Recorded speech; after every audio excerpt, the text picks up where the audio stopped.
So dear children, previous class chemistry la pathina நம்ம de Broglie equation mathematical expressions வந்துட்டு பார்த்தோம். So more than enough. இது வரைக்கும் நீங்க 5 மார்க்ல கேட்டாங்கன்னா எழுதுங்க. So நீ கிளாஸ் நோட்ஸை ஃபாலோ பண்ணிக்கிறது தான் பெட்டர். ஸோ கிளாஸ் நோட்ஸ்லாம் நான் தேவையான கீவேர்ட்ஸ்லேருந்து எல்லாமே ப்ரொவைட் பண்ணியிருக்கேன். ஸோ அதை ஃபாலோ பண்ணிக்கோங்க. ஜஸ்ட் நெக்ஸ்ட் அதை பேஸ் பண்ணி ஒரு ப்ராப்ளம் இருக்கும். ஸோ அந்த மாதிரி ப்ராப்ளம் வந்து 2 மார்க்ஸில் சம்டைம்ஸ் கம்பல்சரியில் கூட கேட்பாங்க. ஸோ ஆனால் இந்த ப்ராப்ளம்ஸ் வந்து டுடே கிளாஸில் பார்க்கலாம். ஓகேவா?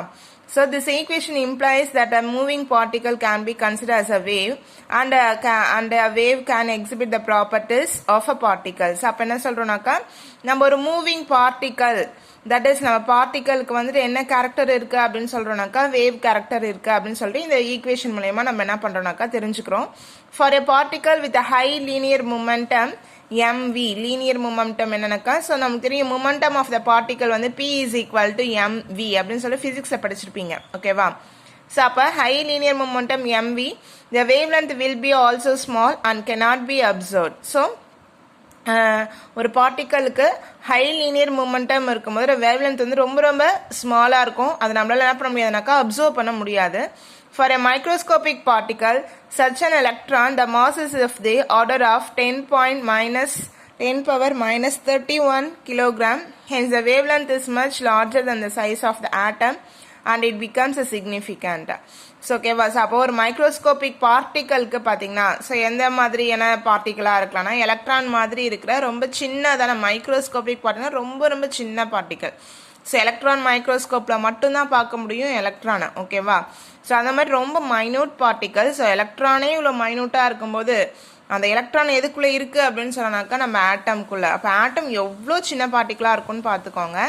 ஸோ அதனால தான் அதை பற்றின ரிசர்ச் இன்னும் நமக்கு என்ன பண்ணிட்டு இருக்குனாக்கா போயிட்டு இருக்கு. ஓகேவா?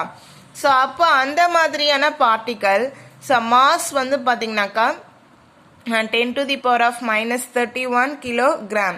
ஸோ தட் இஸ் நமக்கு வந்து ரெஃபரன்ஸ் வேல்யூ நமக்கு வந்துட்டு 9.8 அப்படின்னு சொல்லிட்டு நம்ம படிச்சிருப்போம் வந்துட்டு. ஓகேவா? ஸோ அப்போ வந்துட்டு பார்த்தீங்கன்னா hence the wavelength is much larger then. So அப்போ எலக்ட்ரானோட சைஸ் பார்த்தீங்கன்னாக்கா நம்மளுக்கு அந்த மாஸ் பார்த்தீங்கன்னா எதை விட அதிகமாக இருக்கு அப்படின்னாக்கா அதோட wavelength hence the wavelength is much larger than the size of atom.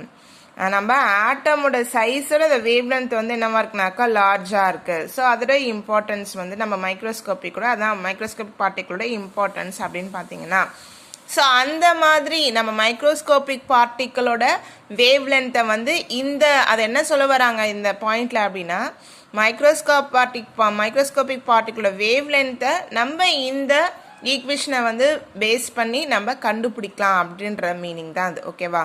So இந்த மாதிரி அதாவது நம்ம ஒரு ஆட்டம்குள்ளே இருக்க எலக்ட்ரானோட வேவ் லென்த் வந்து அதிகமாக இருக்கும் when compared to the atom அப்படின்னும் போது ஸோ அதை எப்படி கண்டுபிடிக்கலாம் அப்படின்னாக்கா by using de Broglie equations only. Okay? So அதான் இங்கே சொல்லியிருக்காங்க. That's the point. So this is consist of only 1 marks கேட்கலாம். ஓகேவா? So you have to just read it. அதுக்காக இதை ஸ்கிப் பண்ணக்கூடாது, படிச்சு வச்சுக்கோங்க. So let us understand this by calculating de Broglie wavelength in the following 2 cases. So first case பார்த்தீங்கன்னா that is a problem. இது வந்து நமக்கு என்னன்னாக்கா problem. So you have to follow you have to maintain the problem note also. So you have to put the page number such as a 41 then you have to write the question. அப்படியே நம்ம வந்து follow பண்ணிக்கோங்க. Example problem you have to put the just example problem. Okay? So first case yeah 6.626 kilogram iron ball okay va irumbu ball. Okay? Iron ball moving with 10 meters second inverse. So an electron moving at 72.73 meters second inverse.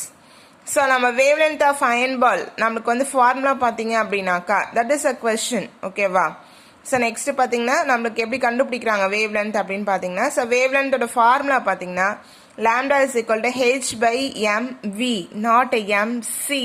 So because இங்கே நம்மளுக்கு என்ன கொடுத்துருக்காங்கன்னா electron கொடுத்துருக்காங்க that is a particle. So that is a present in atoms. Okay? So அப்போ by using the water formula அப்படின்னு பார்த்தீங்கன்னா that formula is h/mv. Okay? So நமக்கு இதே வந்து லைட் ஃபோட்டான் அப்படின்னு கொடுத்துருந்தாங்கன்னா இந்த இடத்துல instead of ME we have to put the MC. Okay? So நம்மளுக்கு அப்போ ஹெச்சோட உனக்கு வேல்யூ வந்து கான்ஸ்டன்ட் வேல்யூ நீங்கள் ஞாபகம் வச்சுக்கணும். பிளாங்க் கான்ஸ்டன்ட் வேல்யூ பார்த்தீங்கன்னா 6.626 into 10 to the power of minus 34. இதோட வேல்யூ ஹெச்சோட வேல்யூ நீங்கள் ஞாபகம் வச்சுக்கணும். Kilogram metre square second inverse அதோட வேல்யூ. நெக்ஸ்ட் பார்த்தீங்கன்னா நமக்கு இங்கே வந்துட்டு எவ்வளோ நம்மளுக்கு மாஸ் எவ்வளோ கொடுத்துருக்காங்க, எவ்வளோ கிலோகிராம் இருக்குது அந்த அயன் பால் பார்த்தீங்கன்னாக்கா, ஸோ இதோட நம்ம இவ்வளோ கிலோகிராம் இருக்க அயன் பால் வந்து எவ்வளோ இதில் மூவ் ஆகிட்டுருக்குனாக்கா 10 மீட்டர் செகண்ட் இன்வெர்ஸில் மூவ் ஆகிட்டுருக்கு. அதோட வேவ் லென்த் வந்து நம்ம கண்டுபிடிக்கிறோம். ஸோ அப்போ ஹெச்சோட வேல்யூ போட்டாச்சு, எம்மோட வேல்யூ இங்கே கொடுத்துருக்குற வேல்யூ நீங்கள் போட்டுக்கணும். என்னன்னாக்கா 6.626 கிலோகிராம். அதே போல் பார்த்தீங்கன்னா நம்மளுக்கு எவ்வளோ வந்துட்டு விலாசிட்டி எவ்வளோ கொடுத்துருக்காங்க, மூவிங் வித் அப்படின்னு விலாசிட்டி கொடுத்துருக்காங்க இல்லையா, விலாசிட்டி வேல்யூ வந்து பார்த்தீங்கன்னா 10 மீட்டர் செகண்ட் இன்வெர்ஸ். ஓகேவா? ஸோ நீங்கள் வந்து கிவன் டேட்டா எழுதுறதுனாலும் எழுதிக்கோங்க. ஸோ இந்த ப்ராப்ளம் கண்டிப்பாக நீங்கள் என்ன பண்ணாக்கா 1 மார்க் 2 மார்க்ஸில் கேட்பாங்க. ஸோ நீங்கள் வந்து ஃபாலோ பண்ணிக்கோங்க. ஓகேவா? ஸோ அப்போ நம்ம பவர்ஸ்லாம் கேன்சல் பண்ணாங்க. Second inverse cancel. மீட்டர் பவரில் இந்த மீட்டரும் இந்த பவர் ஒன்று கேன்சல் ஆகுது. இந்த கிலோகிராம் நமக்கு வந்து என்ன பண்ணுன்னா கேன்சல் ஆகுது. ஓகேவா? ஸோ இப்போ இங்கே வந்துட்டு நம்ம இங்கே இருக்கிற 10 வந்து நம்ம மேலே போச்சு அப்படின்னாக்கா நம்மளுக்கு என்ன வரும், 10 to the power of minus 1 வரும் இல்லையா. அப்போ அது ரெண்டுத்தையும் நம்மள என்ன பண்ணியிருக்காங்கன்னா டோட்டல் பண்ணியிருக்காங்க. ஸோ இதையும் கேன்சல் பண்ணால் 1. அப்போ 1 into 10 to the power of minus 35 meter. Okay, so that's your first problem. So next case பார்த்தீங்கன்னா an electron moving at, so அதோட வெலசிட்டி மட்டும் கொடுத்துருக்காங்க நமக்கு 72.73 மீட்டர் செகண்ட் இன்வெர்ஸ் அப்படின்னு சொல்லிட்டு கொடுத்துருக்காங்க. ஸோ இதுலேருந்து நம்ம என்ன கண்டுபிடிப்போம் அப்படின்றத பார்க்கணும் ரெண்டு கேஸ்லையுமே. ஸோ நமக்கு as usual we have to put the formula lambda is equal to h by mv. So ஹெச்சோட வேல்யூ நமக்கு தெரியும் 6.626 into 10 to the power of minus 34 kilogram metre square second inverse. So நமக்கு வந்து பார்த்தீங்கன்னாக்கா மாஸ் ஆஃப் எலக்ட்ரான், ஸோ நீங்கள் வந்து இதை ஞாபகம் வச்சுக்கோங்க. மாஸ் ஆஃப் எலக்ட்ரான் பார்த்தீங்கன்னா 9.11 into 10 to the power of minus 31 kilogram. That is also standard value. So நம்மளுக்கு வந்து விலாசிட்டி எவ்வளோ மூவிங், ஃபாஸ்ட் மூவிங் கொடுத்துருக்காங்க இல்லையா, 72.73 metre second inverse. So as usual, so you have to cancel the powers, second inverse meter power, then meter is cancelled, so meter only balance m. so kilogram cancel ஆகுது. இந்த minus 31 மேலே போச்சு அப்படின்னாக்கா plus 31 மாறும்.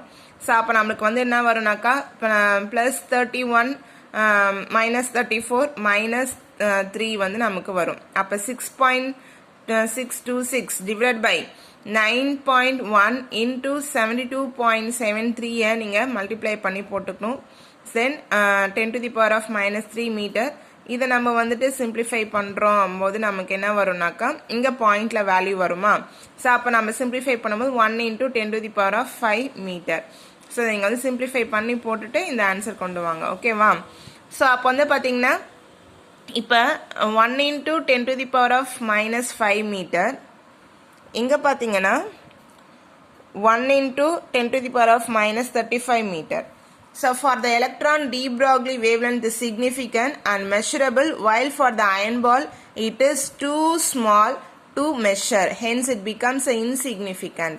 என்ன சொல்றாங்கன்னா iron பாலையும் எலக்ட்ரானையும் நம்ம வந்து கம்பேர் பண்ணுறாங்க. கம்பேர் பண்ணும்போது இதில் வந்து பார்த்தீங்கன்னா இது ரொம்ப ரொம்ப சின்ன வேல்யூ தானே ரெண்டுத்தையும் கம்பேர் பண்ணும்போது.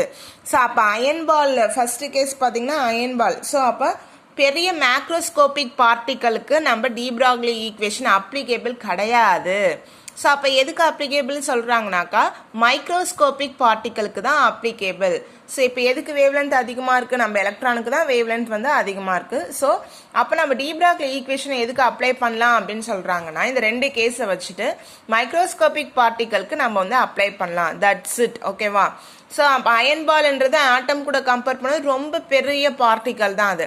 ஸோ அப்போ ரெண்டுத்தையுமே கன்சிடர் பண்ணும்போது ஸோ அப்போ நம்ம de Broglie equation only applicable for எதுக்குன்னா microscopic particle, not and macroscopic particle. ஓகேவா? That's it. அதுதான் இந்த பாயிண்ட்ல சொல்லியிருக்காங்க.